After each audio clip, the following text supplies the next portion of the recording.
எத்தி, வீட்டில் ஏதாவது வேலை இருக்காத்தே? ஆ, வீடெல்லாம் க்ளீன் பண்ணணும்.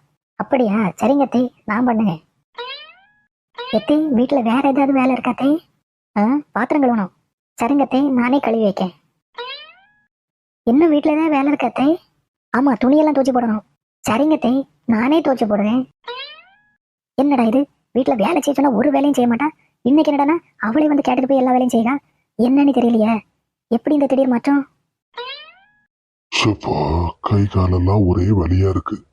என்ன பண்ணி காலெல்லாம் ஒரு மாதிரி நொண்டிட்டு வரா? என்னமா காலையில இருந்து வீடெல்லாம் கிளீன் பண்ணி போட்டு பாத்திரத்தெல்லாம் கழுவி போட்டு துணியெல்லாம் துவைச்சு போட்டா கால் இழுக்காம என்ன செய்யும்? என்னன்னு சொல்லுதா? அப்போ காலையில இருந்து எல்லா வேலையும் நீ தான் செஞ்சியா? உன் பொண்டாட்டி செய்யலையா? இல்லம்மா. இதுக்கு அவ பெரிய இடத்துல எல்லா வேலையும் நான் செய்யன்னு சொல்லிட்டு தாளாகும். எங்க அவ? மறுமலை என்னத்தை கூப்பிட்டீங்களா? காலையில இருந்து என்ன வேலை இருக்குன்னு கேட்டு எல்லா வேலையும் நான் செய்யன்னு சொல்லிட்டு போனா, இப்ப என்னடா என் பிள்ளை எல்லா வேலையும் வாங்கியிருக்கா என்ன? இல்லத்தே, எல்லா வேலையும் நான் தான் பார்த்தேன். என்னது, நீ பாத்தியா? ஆமாத்தே, அவர் எல்லா வேலையும் செஞ்சாரு, நான் அதை பார்த்தேன்.